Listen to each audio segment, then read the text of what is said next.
amor e de paz, que ao despertar de um novo homem nos induz. Te conclama, irmão, de última hora a ingressar. Bem, boa noite a todos e a todas.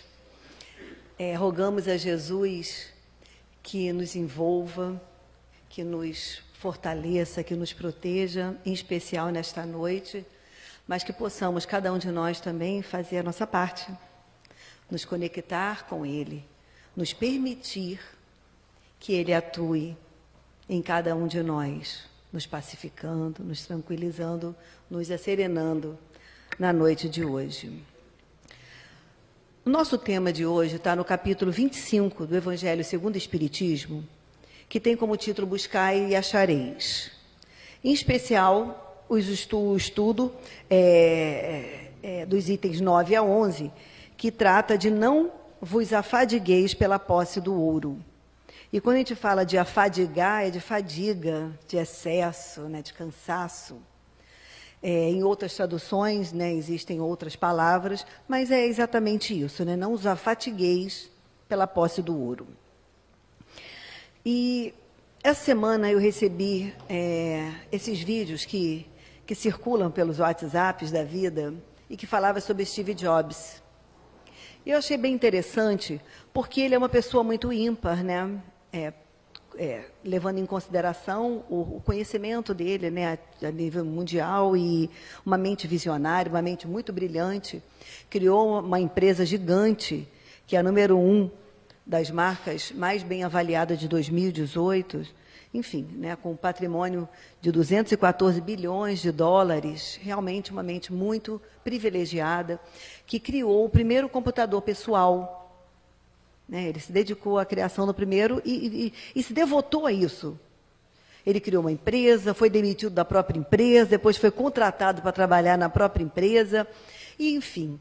E ele nasceu pobre, cresceu na luta dele, né, pelo desenvolvimento, pela inteligência e a capacidade que ele tinha, foi jubilado na universidade, não conseguiu concluir, mas, enfim. E, com tudo isso, ele ainda conseguiu desenvolver a arte do cinema, fez filmes, né, como o Toy Story, que acredito que tem criança conhece, foi lançado agora o Toy Story 4, que é uma gracinha, vale a pena. E, assim, ele adoeceu, né, ele teve um câncer, apesar de ter sido operado, fez transfusão, e, enfim, fez transplante, uma série de buscas pela cura, ele acabou sucumbindo à doença. Em 2011, se não me engano, ele acabou sucumbindo à doença. E ele, certa feita, deixou, né, algumas palavras que eu trago aqui para a gente começar a refletir na noite de hoje. E ele diz o seguinte, que ele chegou no auge do sucesso no mundo dos negócios. Nos olhos dos outros, minha vida é um epítome de sucesso. No entanto, além do trabalho, tenho pouca alegria. No final, a riqueza é apenas um fato da vida na qual estou acostumado. Neste momento, deitado na cama e doente, recordando toda a minha vida, percebo que todo o reconhecimento e riqueza que eu me orgulhei tanto se empalideceu e fica sem sentido diante de morte iminente. Você pode empregar alguém para dirigir o carro para você, ganhar dinheiro para você, mas você não pode ter alguém para suportar a doença por você.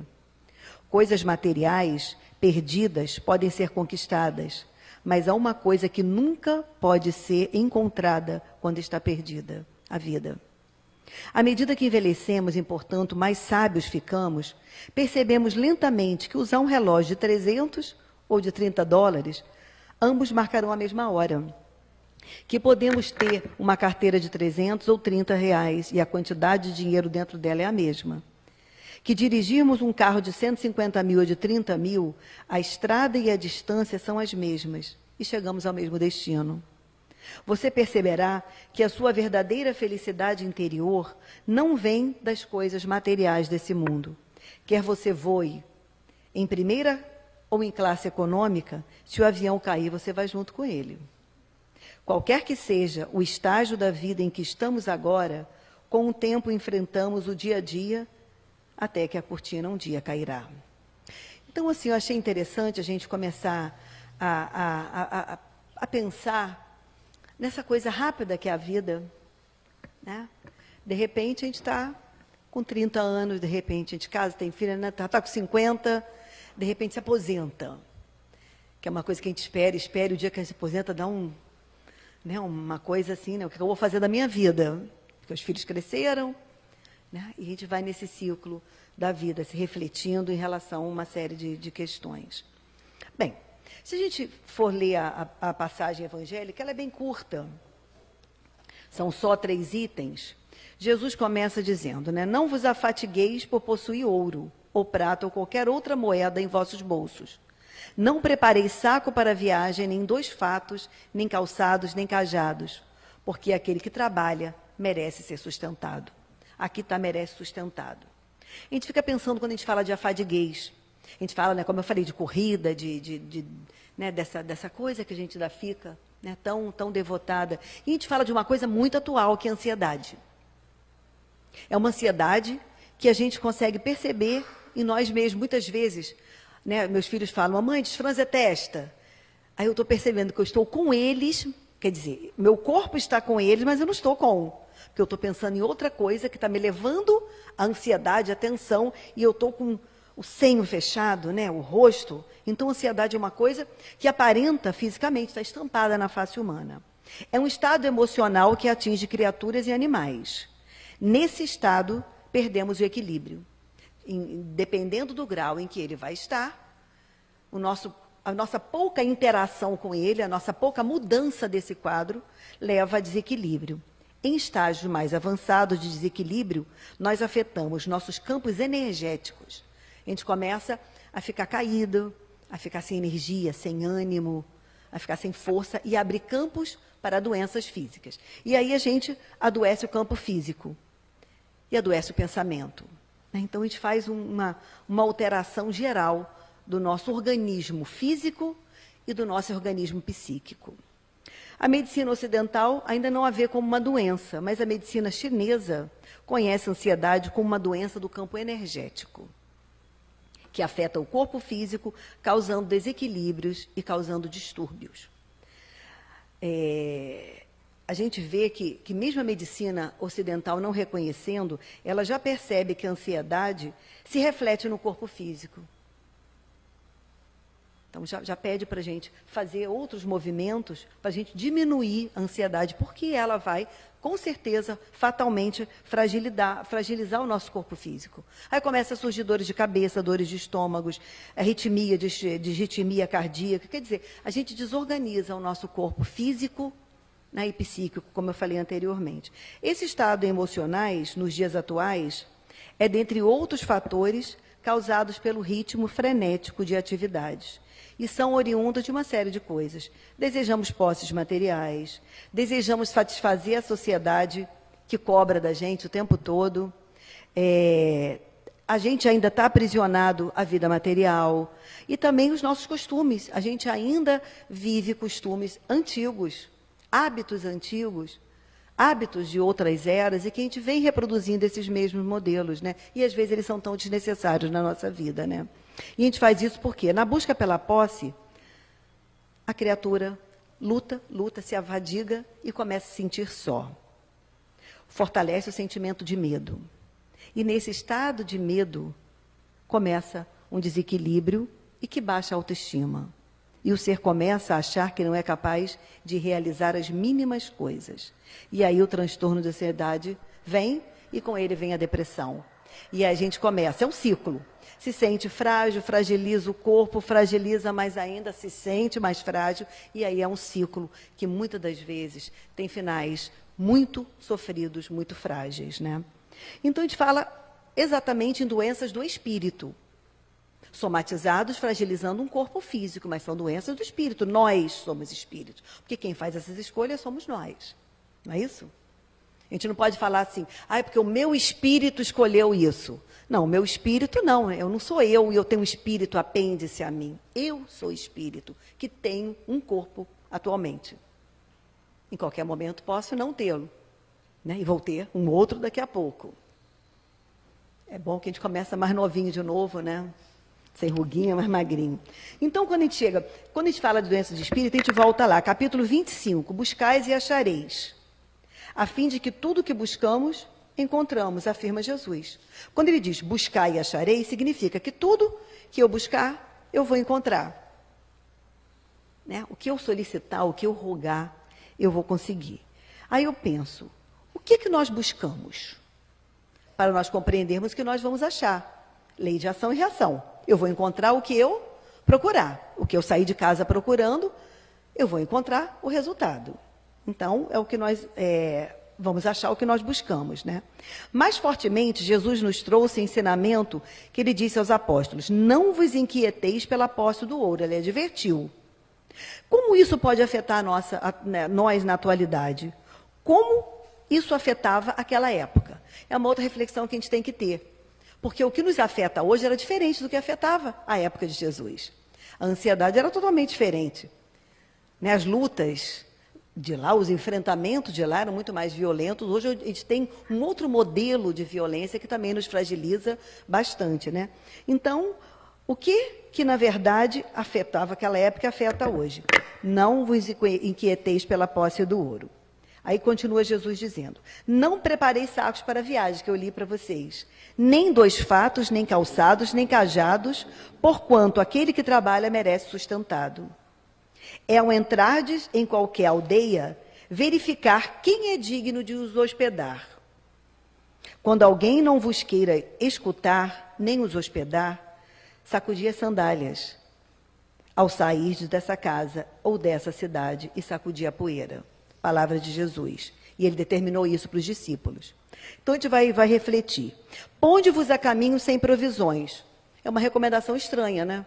Como é que a gente bota um filho para a rua? Meu filho vai viajar, vai fazer excursão da escola. Mas não precisa levar comida, não. Mas, mãe, eu vou ficar o dia todo.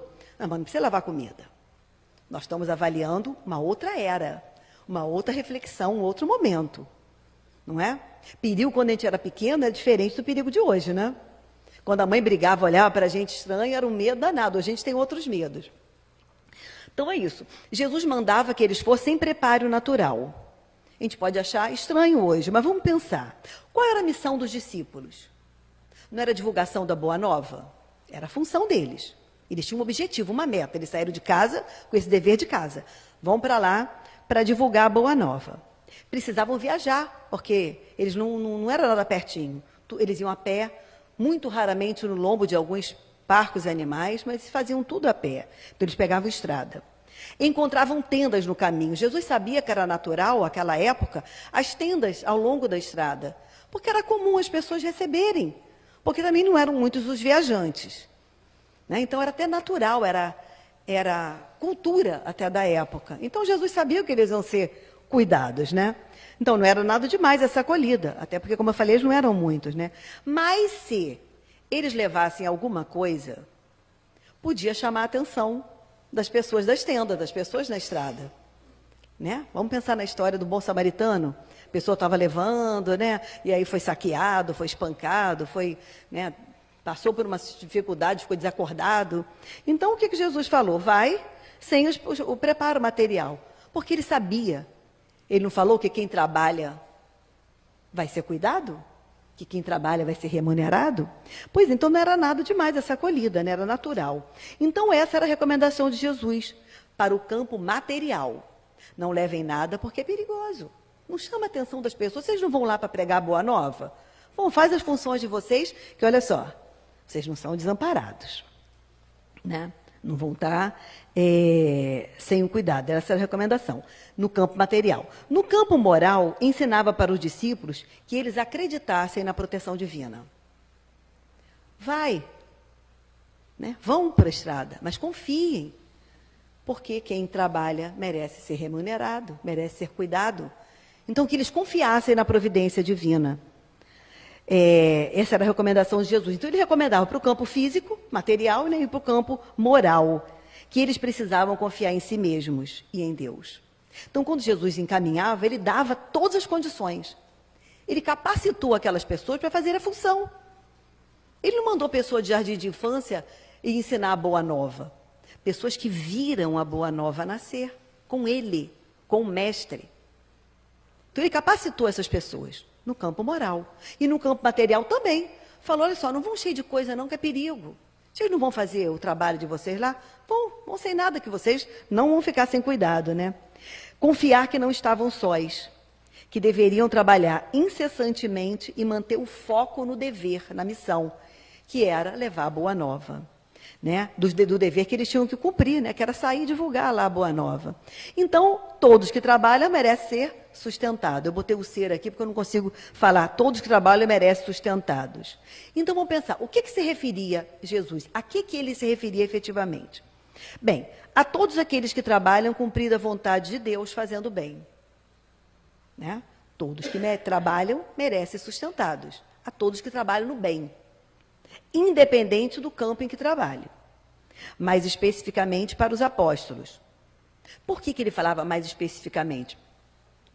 Por que ele falava essas palavras? Para que eles se sentissem seguros. Para que na sua jornada tivessem consciência tranquila de que estavam cumprindo o dever de divulgação da boa nova. Portanto, estavam protegidos, sustentados. Se o Pai fala, né, a Jesus, para que Jesus ordene, advirta, coordene aquelas pessoas, por que desacreditar, né, nessa sustentação? Na sustentação espiritual, especialmente. E no campo físico também seriam amparados, porque eles seriam recebidos nas tendas, eles teriam alimentação, eles teriam uma roupa. Porque era prática, era natural. É a mesma coisa que a gente saber que tem alguém aqui, né, que recebe bem, que é acolhido, e fala assim, olha, vai na casa de fulana, vai lá que a pessoa vai te dar uma palavra fraterna. A gente tem certeza. Jesus sabia que era natural, né, que o povo iria acolher. Ia dar roupa, ia dar comida, enfim. E receberiam a inspiração dos bons espíritos também, né? E aí quando Jesus fala, vai, mas se eles não te tratarem bem, não quiserem te escutar, saia de lá, bata a poeira dos pés e saia. A gente fica pensando, o que Jesus quis dizer com bater a poeira dos pés, se eles iam pegar a estrada, encher de poeira tudo de novo, né? Bem, os discípulos ao entrarem nas cidades poderiam ser bem recebidos por uns, mas poderiam não ser bem recebidos por outros. Então, a advertência de Jesus era para que não carregassem mágoas, não carregassem rancores, quando não os quisessem receber, ou quando não os recebessem bem. Que sacudissem o pó sem mágoas. Sacudir o pó é como se assim, vamos deixar aquelas energias para trás, né?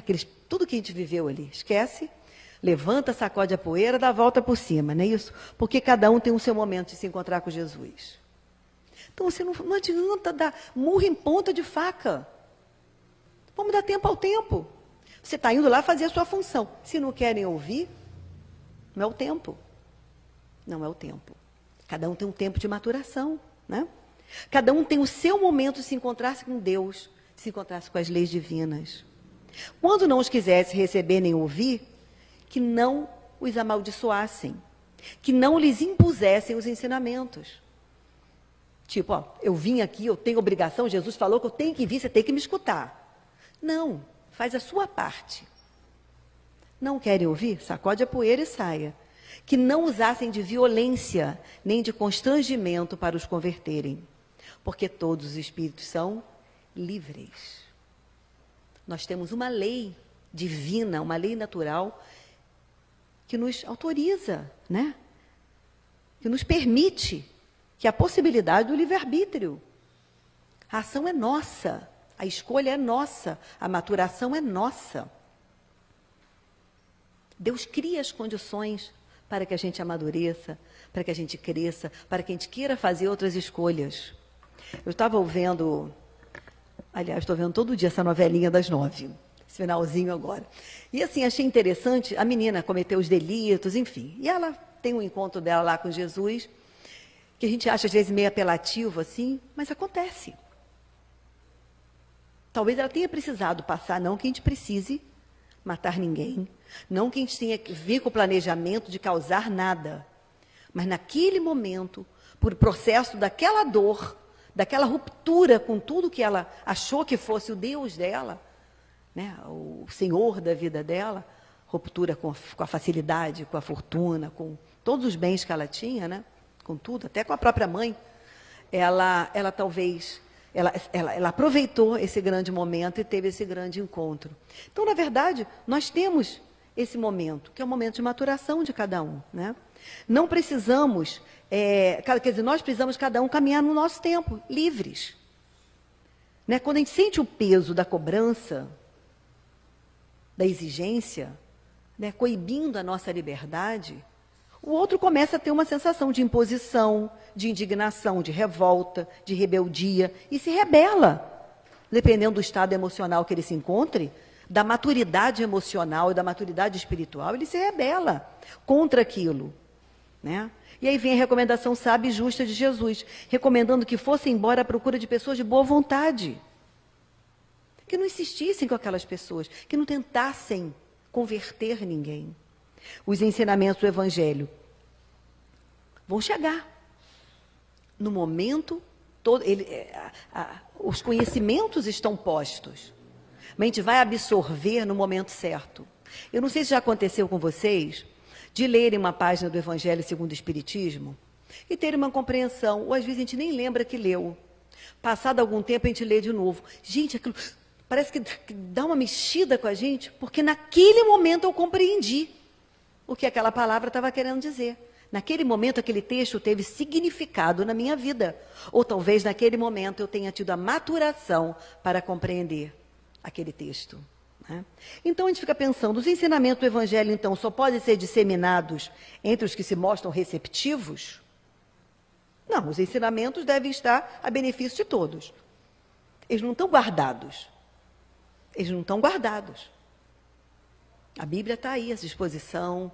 Nós temos uma farta oferta de religiões que ofertam os ensinamentos. Estão aí à disposição. Mas só podem ser percebidos pelos que estão prontos para recebê-lo. Como eu falei, é uma questão de maturação. A gente não pode querer que uma criança pequena compreenda estágios reflexivos de uma criança maior ou de um adolescente ou de um adulto, né? A casa espírita está aberta. Está aberta para reuniões públicas, está aberta para atendimento fraterno, está aberta para estudos, grupos de estudos variadíssimos, desde pequititinho até todas as idades, né? Tudo em torno do Evangelho do Cristo. A todos que necessitarem e desejarem. Mas jamais devemos impor. Façamos a nossa parte e deixemos a cargo da providência divina aqueles que se mostrem refratários. É a providência divina, são as leis divinas que vão conduzir aqueles que não desejam, aqueles que se fecham aos ensinamentos do Cristo e que fazem um caminho inverso das propostas de Jesus. Vão voltar ao caminho, ao equilíbrio e vão encontrar a paz que desejam no momento desse encontro. Então, assim, a casa está aberta, as igrejas estão abertas. As palavras estão aí o tempo todo, a gente abre o WhatsApp, a gente lê, a gente, né, abre as redes sociais, a gente vê, estão todas disponíveis, mas só vão alcançar aqueles que tiverem condições no momento. Né? E a gente fica perguntando, e o Espiritismo? O que diz aos seus adeptos? Não violenteis nenhuma consciência. Não forceis a ninguém para que deixe sua crença a fim de adotar a vossa. Fato. Quando a gente entra na doutrina, eu acredito que seja assim, porque algumas amigas já relataram, né? Eu nasci espírita, então tem um outro olhar. Mas muitas pessoas que descobrem a doutrina, assim, é como se, e não é só a doutrina espírita, quando encontra qualquer religião, é como se abrisse um livro de uma luminosidade muito grande, que ele quer mostrar aquela luz para todo mundo. É um pouco natural, né? É igual quando a gente gosta de uma coisa, olha, comi um bolo maravilhoso, você precisa ir lá. Não é assim que a gente faz, a gente não recomenda coisas boas. Então as pessoas recomendam, só que às vezes também a gente força um pouquinho. E aí entra naquela questão que a gente falou anteriormente. A pessoa fica chateada e às vezes ela cria uma resistência. Uma resistência. Só quem passou pela dor de algumas perseguições em nome de Cristo, sabem e devem ter resistência a Cristo. Embora em nenhum momento ele tenha pregado isso, né? Embora nunca tenha sido verdadeiramente em nome dele, né? Então façamos a nossa parte. Não violentemos nenhuma consciência. Acolhei os que venham ter conosco e deixai tranquilo aqueles que vos repelem. Sinto muito, hoje nós temos dificuldades ainda ainda, no novo milênio que nos encontramos, de pessoas que olham para a gente e falam assim, né, como uma amiga certa vez falou, nossa, eu acho que você é tão inteligente para ser espírita. Aí eu fico assim, eu falo o quê? E uma vez ela perguntou, já falei isso aqui várias vezes, Olívia, lá na religião de vocês acreditam em Jesus? Aí eu devolvi com uma pergunta a ela, qual o nome da minha casa espírita? Eu vou trabalhar para quem eu não acredito, né? Só posso trabalhar com Jesus se eu acreditar nele, né? Então, assim, a gente ainda tem dificuldade. Então, o que a gente tem que fazer? Não violentar nenhuma consciência. Vamos ser espíritas. Vamos ser. A gente não precisa ficar gritando. Vamos ser. Vamos viver os ensinamentos do Mestre no nosso dia a dia. É o nosso exemplo, né? É importante seguir essas orientações. Deixar que eles venham. Vamos acolher os que vêm. Eu sei que nessa casa vêm muitas pessoas para algumas reuniões, como a própria sopa de sábado, que não são espíritas. Nunca ouvi ninguém aqui. Né? Também não frequento o tempo todo, mas nunca ouvi alguém que tentasse converter. Abraça e acolhe. Essa é a nossa responsabilidade, abraçar e acolher. A gente não tem que abraçar de vez em quando aquele que é do time diferente, né? A gente fica com uma raivinha assim, mas a gente abraça lá. Né? A gente discute políticas diferentes. Tanta coisa já nos separa para uma religião separar. Né? Novamente, em nome de Jesus. Né? Não estamos agindo com amor ou com caridade quando impomos ao outro aquilo que nós acreditamos. Porque muitas vezes nós mesmos não fazemos o que nós acreditamos, a gente só acredita, mas não faz.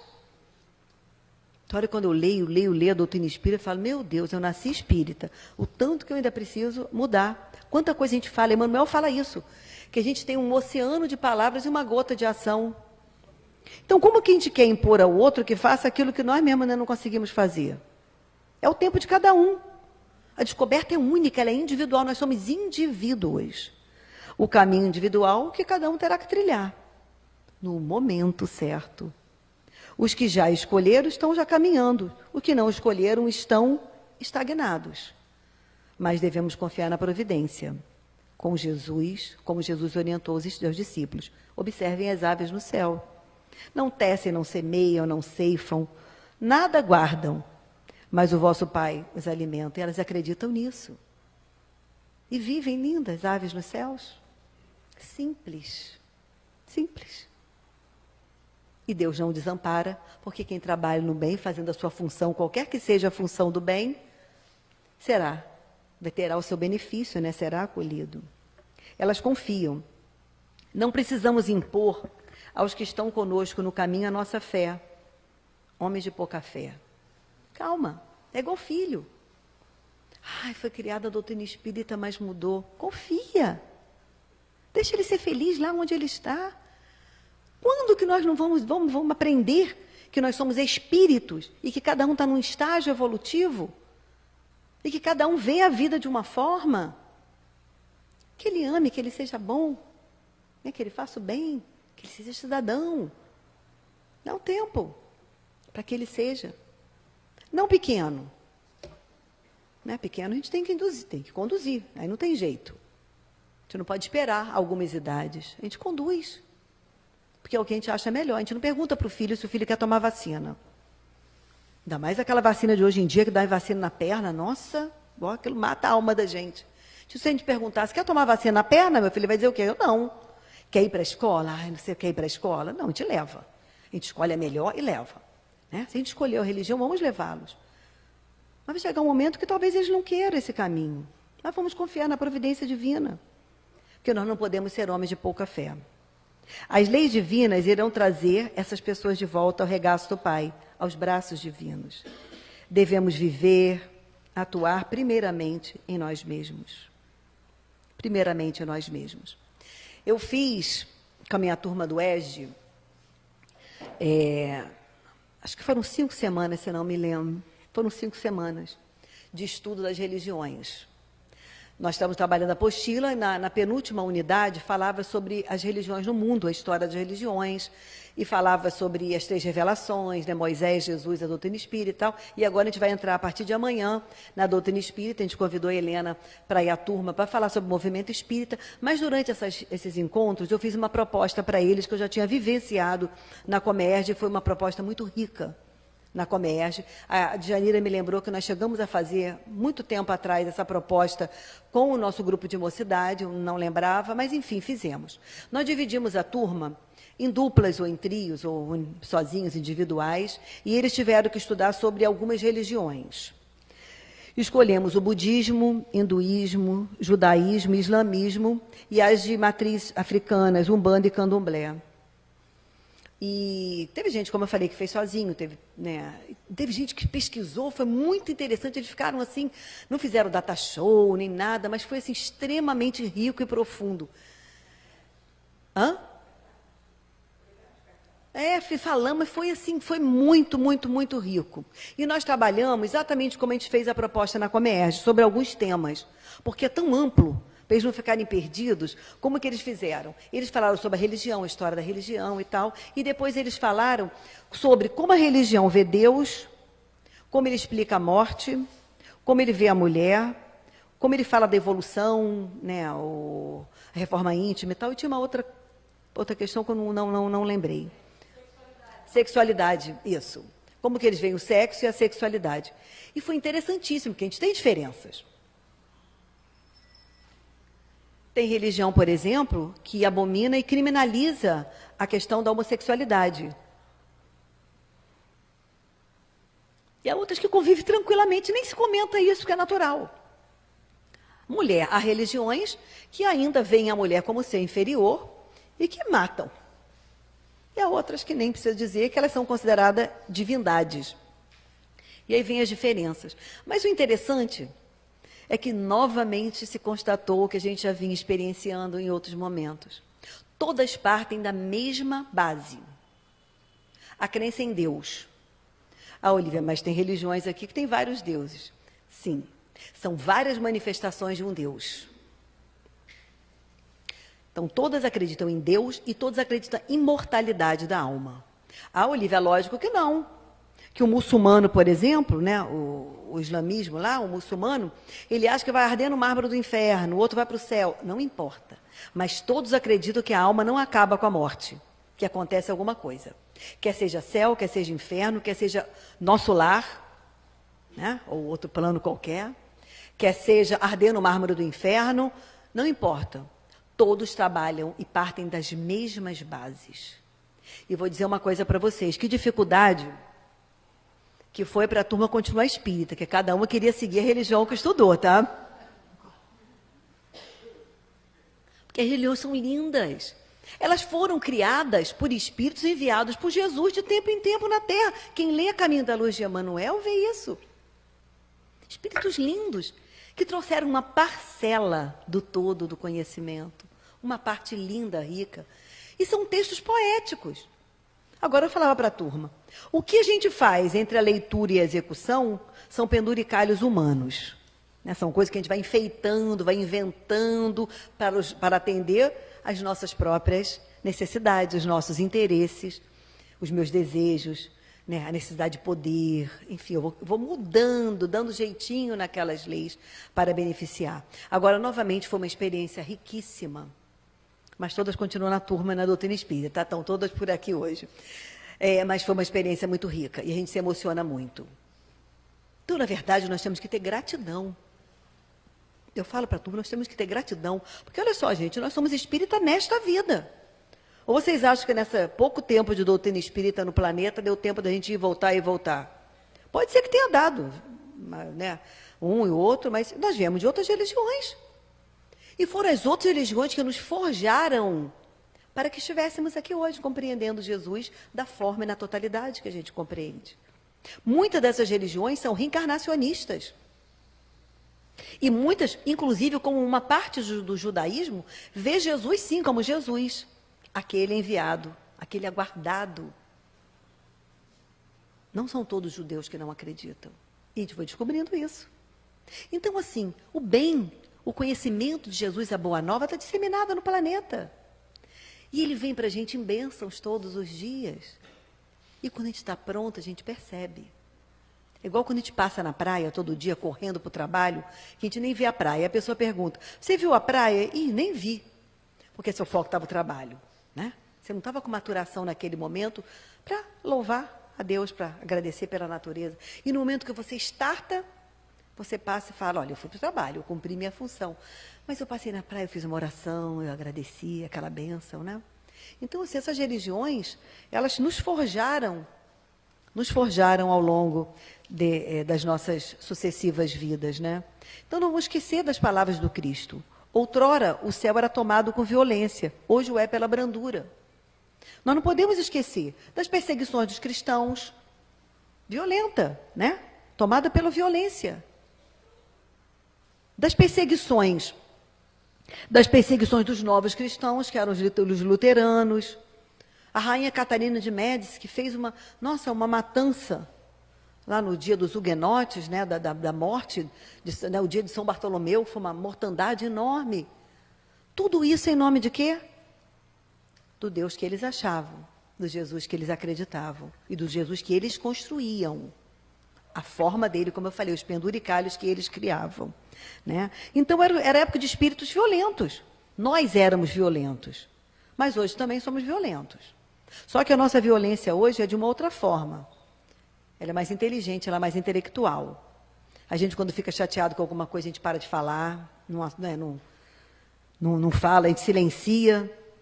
Quando a pessoa pergunta, mas aí está tudo bem, aconteceu alguma coisa? A gente fica moado, faz a violência do silêncio.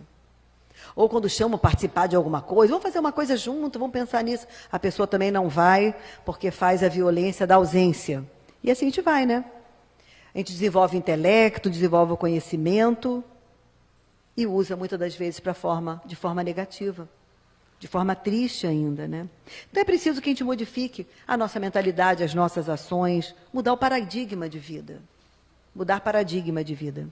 E quando a gente fala de ansiedade, que a gente falava anteriormente, né, ansiedade para aquisição de posses materiais, não falamos sobre abrir mão das questões materiais, não é isso.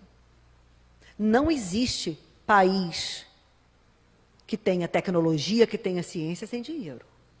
Então, não é disso que a gente está falando, né? Não é isso. Nós devemos olhar os exemplos do Cristo, quando questionado né, pelos fariseus sobre os tributos pagos aos romanos. Vê, Jesus, o que a gente faz? A gente tem que pagar isso tudo? E ele falou o quê? Dai a César o que é de César e a Deus o que é de Deus. Ele falou, olha só, o campo material, meu filho, a gente tem que viver. Eu lembro muito do Nizam Guanais, que é um publicitário super conhecido, né, um brasileiro super conhecido, e ele, certa feita, foi convidado... Desculpa, gente, que eu tenho medo de cair aqui. Certa feita ele foi convidado para ser paraninfo de uma formatura de publicidade. E ele falou assim, olha, se orientação, né, fosse bom, a gente cobrava, coisas nesse sentido. Mas ele falou uma série de coisas interessantes para aqueles jovens recém-formados. E uma das coisas que ele falou é o seguinte, nunca trabalhe por dinheiro.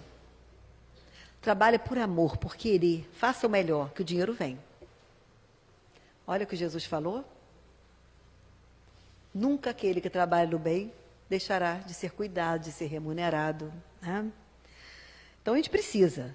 O que é César? O que é de César? É uma imagem figurada aqui do mundo atual, representa o mundo atual, né? Tudo que envolve a matéria.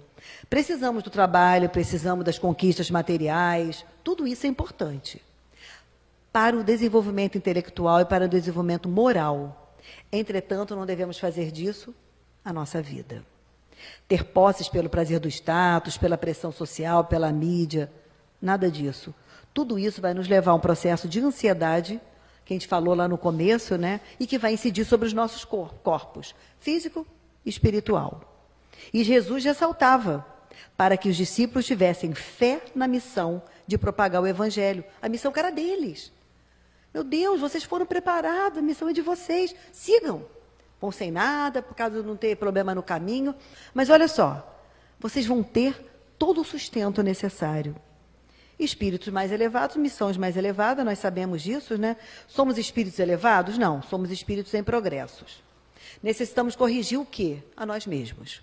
A nossa missão é a nossa reforma íntima. Então, qual a nossa missão nessa terra? Cuidar da gente. Já estamos fazendo um bem danado para a humanidade. Porque se eu parar de reclamar um pouquinho, eu acredito que o meu marido vai ficar mais feliz. Meus filhos vão reclamar. Hoje eu coloquei um negócio lá na... Gente, é horrível, né? Coloquei lá no grupo da família. Quem se identifica? Aí a minha filha prontamente colocou. Mamãe, você se identifica? Era uma coisa mais ou menos assim. Mãe, tem acetona? E a mãe respondia, não, porque pegaram aqui, eu guardo tudo aqui, não devolvo para o lugar. Em vez de falar sim ou não, a pessoa está esperando sim ou não e a mãe faz aquela tragédia. Bem, somos nós ainda. Se eu modificasse, eles iam ficar felizes. Ela não ia colocar isso lá no grupo, não é? Ia fazer diferente. Então, nós temos que modificar pequenas coisas nossas, que já fazemos, como eu disse, um grande bem para a humanidade, né? Então, na verdade, quem exemplificou os ensinamentos para nós? Aquele que dividiu a história da Terra em antes dele e depois dele. Ninguém mais. Ele que trouxe os ensinamentos profundos. Nunca houve na Terra quem falasse tanto em amor em tão pouco tempo, senão Jesus. Nunca houve alguém cujo nascimento fosse celebrado por toda a humanidade. A gente canta parabéns para ele há 2019 anos. Nós nos aproximamos dessa data, né? Data que a igreja selecionou por alguma questão, por alguma constelação, por alguma data especial que nós não sabemos. Existem algumas possíveis reflexões, mas não temos certeza, né? Então a data está se aproximando, em que a gente reúne esses ensinamentos, que a gente celebra, que a gente comemora, que a gente está junto. Então é a única data, né? É uma data que a gente reúne o planeta inteiro em nome de Jesus. Nos seus ensinamentos, ele recomenda o equilíbrio para que pudéssemos operar em nós a reforma íntima traçada para todos nós. Não nos afadigueis pela posse do ouro, entendendo que o ouro é tudo que envolve a matéria. É realizarmos tudo o que necessitamos com equilíbrio. Vou fazer no meu tempo, no tempo que é possível. Vou realizar dentro das minhas possibilidades, sem abrir mão dos valores que tanto necessito. Então, são consciências que a gente tem que ter, o nosso limite. Que nesse Natal a gente possa se inspirar no valor de amor. E em cada presente que a gente der, que a gente imprima esse amor. Em cada abraço que a gente der, que a gente coloque um real desejo de um Feliz Natal, de um ano maravilhoso, né? Que a gente imprima amor. Pode ser um presente simples, pode ser presente nenhum, pode ser algo que a gente faça para alguém, né? Um abraço, como eu disse, né? Cuidar um pouco mais desses valores materiais que muitas das vezes a gente ainda tem que fazer, né? E viver a nossa evolução espiritual. E não esquecer nunca do amor que Jesus nos trouxe. Então, quando ele fala, não nos afadigueis pela posse do ouro, que a gente aproveite agora essa reflexão. Eu, fazendo esse estudo, refleti sobre milhares de coisas. O tempo todo. Né? Faz a gente repensar a vida, faz a gente pensar, qual a minha missão? Eu fiz a minha reforma íntima, eu estou fazendo? Eu estou imprimindo amor nas coisas que eu faço? Né? Estou fazendo a minha parte da melhor forma? E eu queria encerrar um videozinho, é minúsculo, mas que eu recebi hoje, mas que eu achei que tem tudo a ver com o que nós estamos vendo e que tem muito a ver com a vinda dessas novas crianças que vão operar uma transformação nesse planeta. Pode?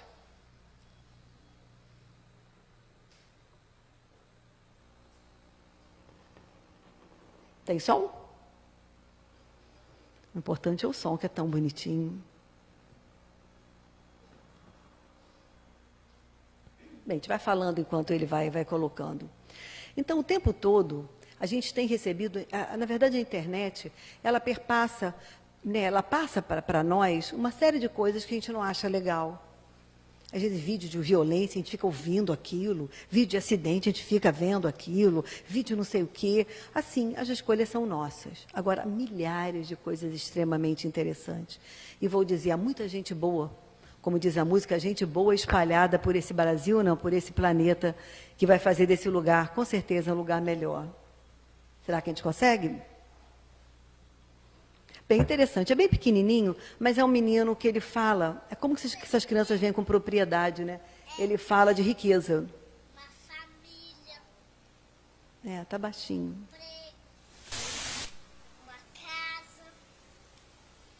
Tudo isso que eu te falei, pessoal, é ser rico. Tudo isso é ter intimidade com Deus. Tudo isso é ter intimidade com Deus. Ter saúde também é ser rico. Ter uma escola para estudar. É rico. É ter uma família, ter um emprego, uma casa. Tudo isso que eu te falei, pessoal, é ser rico. Tudo isso é ter intimidade com Deus. Tudo isso é ter intimidade com Deus. Ter saúde também é ser rico. Ter uma escola para estudar. Tudo isso é ser rico. Rico nas graças de Deus. Viu? Então, tudo isso é rico, né? Ser rico das graças de Deus. Então, assim, que Jesus nos envolva, nos alegre, nos fortaleça, nos otimize, que realmente esse espírito do Natal, que já começa a nos envolver, a gente começa a enfeitar tudo, né? Que a gente enfeite a nossa vida o ano inteiro, enfeite os nossos relacionamentos, enfeite os nossos sentimentos, e que possamos realmente fazer sempre as melhores escolhas. Um grande abraço, obrigada pela oportunidade, que Jesus nos abrace, envolva, fortaleça sempre.